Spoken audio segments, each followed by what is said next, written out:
RSS Chief Mohan Bhagwat has once again reiterated that every person living in Bharat, regardless of gender or religious affiliation, is in essence a Hindu.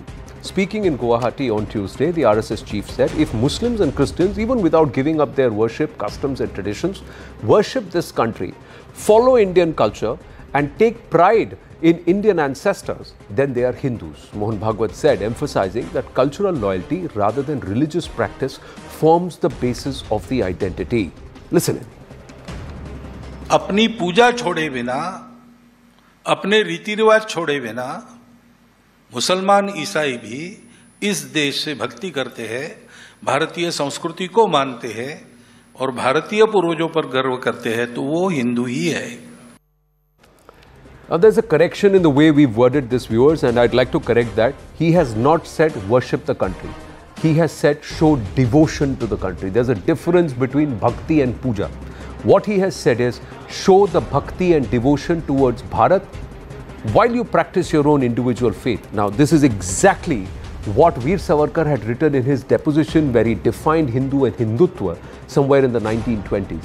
So even though Veer Savarkar and Dr. Saab differed in the way that they wanted to take forward the social causes, there is an alignment between the Hindu Mahasabha founder and now the RSS also on this. We'll get Arun Anand to speak and elaborate on this in a bit, but the RSS chief is actually echoing, like I said, what Savarkar wrote in a pamphlet called Hindutva, Who is a Hindu? And this was in the 1920s. Savarkar's Hindu is someone who regarded Bharat both as a fatherland and also holy land, and who believed that in this entire geographical area between the three Sindhus and the Himalayas, so the Sindhu is the Indus River in the north, and then the Sindhu means water bodies, that is the Arabian Sea and the Bay of Bengal. So this entire peninsula, which, well, at the top on the north is also the Himalayas. So this is the geographical definition that he had outlined. Therefore, all those who love the land and that stretches from the Indus to the seas and as their fatherland consequently claim to inherit the blood of the race that has evolved by incorporation and adaptation from the ancient Sapta Sindhus, can be said to possess two of the most essential requisites of Hindutva. Hinduness is the fact that you believe that your ancestors belong to this land, and there is a geographical description to it. Arun Anand now joins us. Is this now clearly defining who you identify, and when you say you're a Hindu or you're from Hindustan, or as the Arabs say Al-Hind or Al-Hindi, who you are actually? Arun Anand. Thank you for taking up this issue, because there have been a lot of misconceptions about it. See, one, that of course that Hindutva or Hinduness or Hindu Dharma, basically it's a way of life. Supreme Court has also said this, but I just want to bring in a couple of historical facts. Generally what the RSS talks about Hindu nationalism or Hindutva or Hinduness, so people associate it very closely with Savarkar only.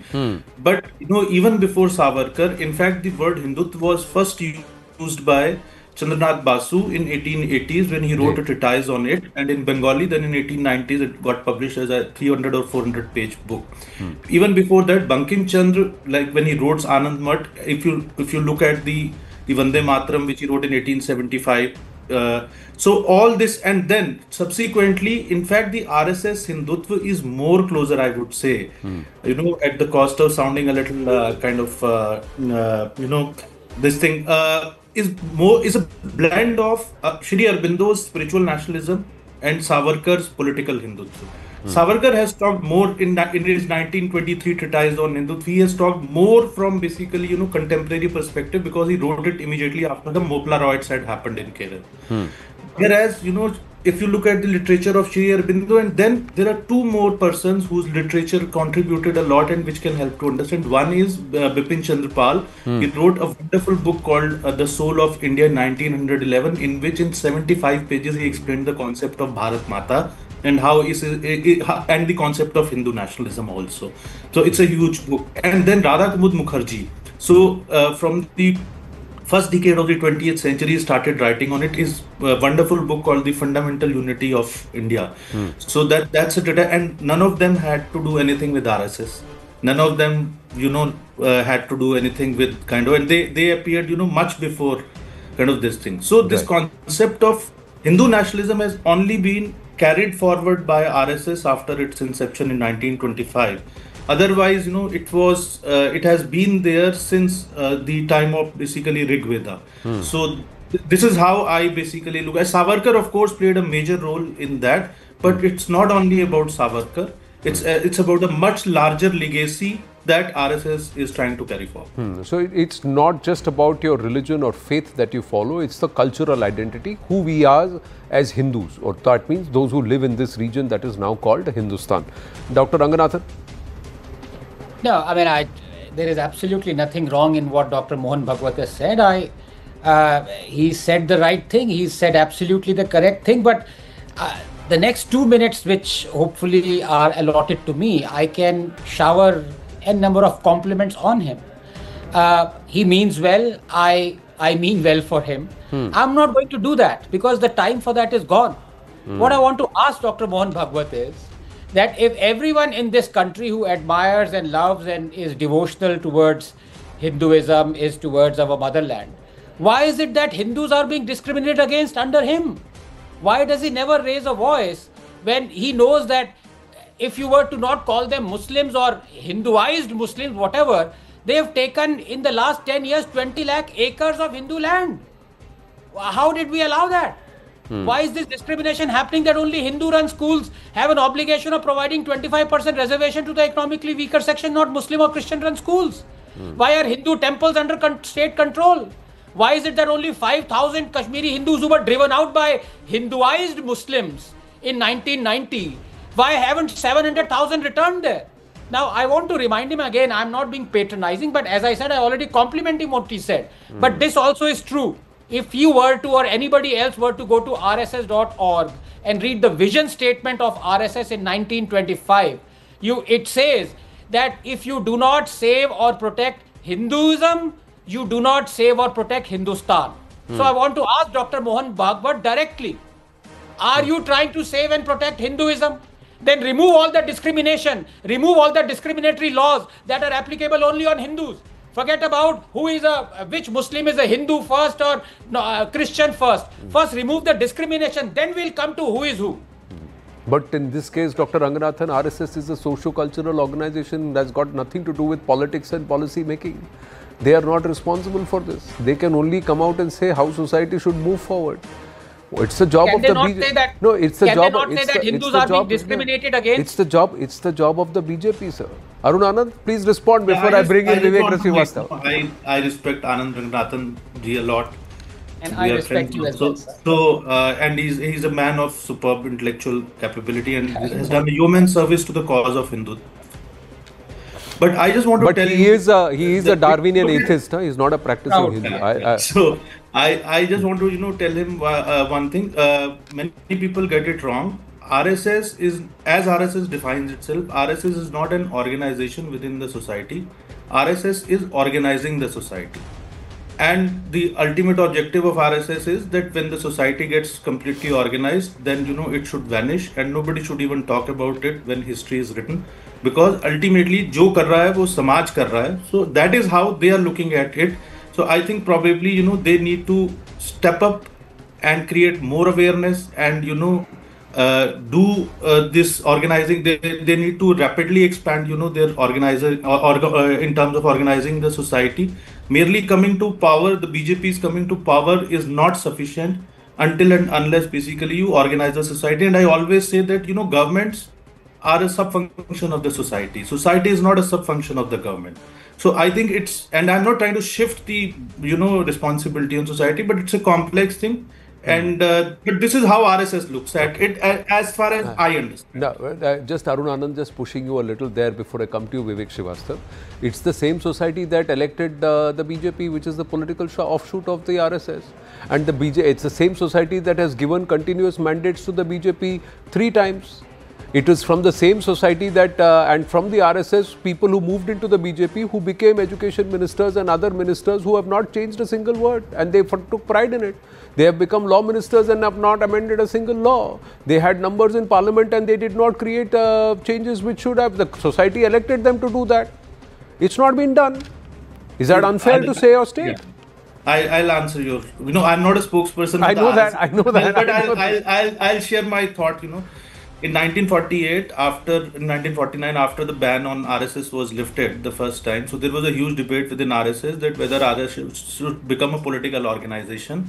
But and a large number of people were of that opinion. But the second RSS Sarsanghchalak, Guruji Golwalkar, MS Golwalkar, so he took a stand that no, RSS will not become a political organization, and he said because politics cannot bring a permanent change in the life. That is the character of the politics. In fact, Mohan Bhagwat ji recently in Bengaluru also he has talked about it. So that's why power has its own character, politics has its own trappings, and there are compulsions.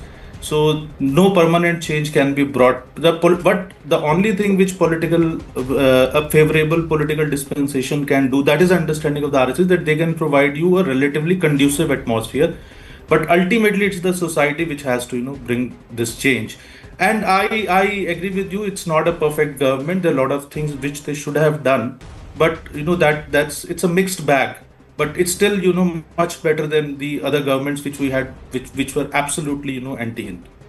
And that is precisely the reason RSS should be aware that if it does not remove discrimination against Hindus, you will have the communists, you will have the Congress doing the sort of things that haven't been done in the last 100 years. Okay, Vivek Srivastava. No, I'm just laughing. It's all fascist thoughts. And Mr. Mohan Bhagwat should explain कि धर्म निरपेक्ष और पंथ निरपेक्ष में फर्क क्या है. इनको बताना चाहिए यहाँ बैठ करके कि सिखिज्म, बुद्धिज्म, जैनिज्म अलग धर्म है या अलग पंथ. इनको बताना चाहिए कि एंथ्रोपोलॉजी डिपार्टमेंट में दिल्ली यूनिवर्सिटी के अगर आप जाएंगे या कहीं भी जाएंगे तो 6 रेसेस अलग अलग जगह से आई और इमिग्रेशन होकर के मुल्क बना. इनको बताना चाहिए आर्यन इन्वेजन थ्योरी क्या है. इनको बताना चाहिए 1947 के पहले कॉन्सेप्ट ऑफ नेशन क्या था जब राजपूताना आपस में लड़ता था, और संस्कृति है क्या. आज मैं एक इंग्लिश के I am sitting on an English channel because English is also our language today. So Sanskriti, the way you eat, you dress, you speak, you write, your thoughts, everything changes. All kind of food from everywhere the youngsters are eating today. It's Sanskriti. Okay. Well, are you done? Can I? Okay. So I don't agree with this Hindutva. ये fascist thoughts हैं आप. Okay. आप dominate करना चाहते हैं एक culture की superiority दिखा करके to the minorities. It is wrong. Okay. I don't agree with this. Okay. I don't agree with this at all. पंथ निरपेक्ष क्या होता है? धर्म निरपेक्ष बोलिए आप. ये देश धर्म निरपेक्ष है. And that is what Ambedkar wanted. Oh, no, wait a minute. He didn't speak. Dr. Ranganathan, he didn't speak. So that's why I said when he is ready to yield, we will intervene. At least let's extend that courtesy to Vivek. Can we speak, Vivek Srivastava? Have you made your point? No, yes. And lastly, I mean, why आप मुझे बताइए एक और point 10 second के अंदर doctor Ranganathan. और जब मुल्क आजाद हुआ 1947 में 90% हिंदूज थे, आज 85% होंगे. तो 90% हिंदूज ने हमने करप्शन किया, हमने अपने मुल्क को डेवलप नहीं किया, हमने मेहनत नहीं करी. We should own that responsibility. आप 10% मुसलमानों के ऊपर उंगली उठा करके अगर कह रहे हैं कि मुल्क की हालत का जिम्मेदार मुसलमान है, आप गलत हैं. Okay. और ये मुसलमान इसमें से 90% दलित हैं जो कन्वर्ट हुए थे. So don't try to shift the onus of why this nation is not a superpower today. It lies with us, the majority. We didn't vote, we are corrupt. Everywhere we are corrupt.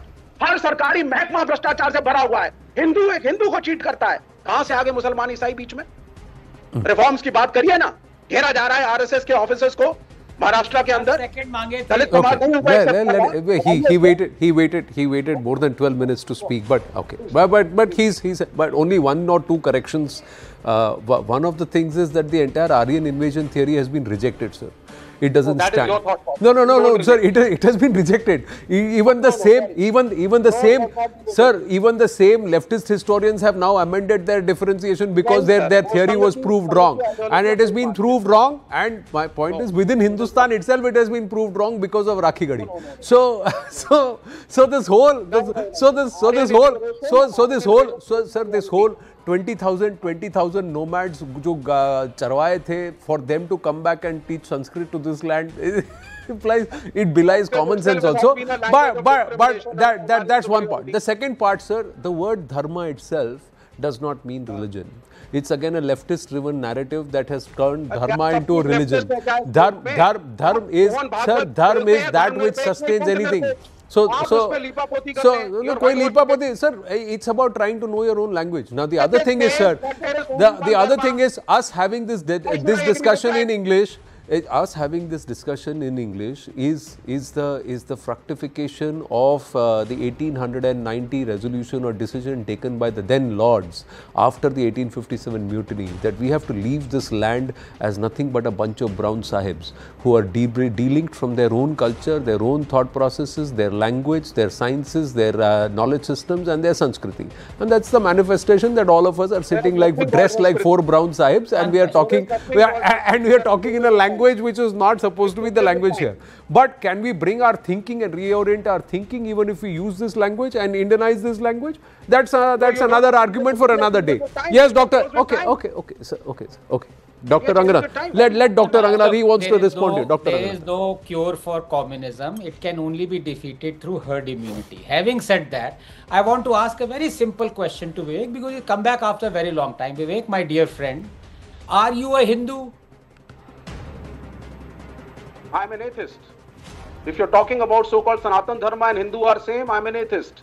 But I respect all religions. I asked you a question, whether it could be yes or it could be no. Are you a Hindu? Are you a Hindu, yes or no? Then I'll be able to. You elaborate, na? Does your Hindu mean Sanatan Dharma? What does your Hindu mean? What is the word Hindu mean according to you? That is the problem. That is the thing that just now he said all of us hum sab Hinduon ne hi barbaad kiya hai in his deposition, and now he says then he says I'm an atheist. So you're talking about, like I said, sir, Panth, Dharma is all very different, sir. They are all very different explanations. And what's happened is, sir, that it's the left that is contributing in corrupting this entire lexicon altogether. And so much so that the word secular itself has been debased to the extent that it no longer stands for the original meaning in our lexicon.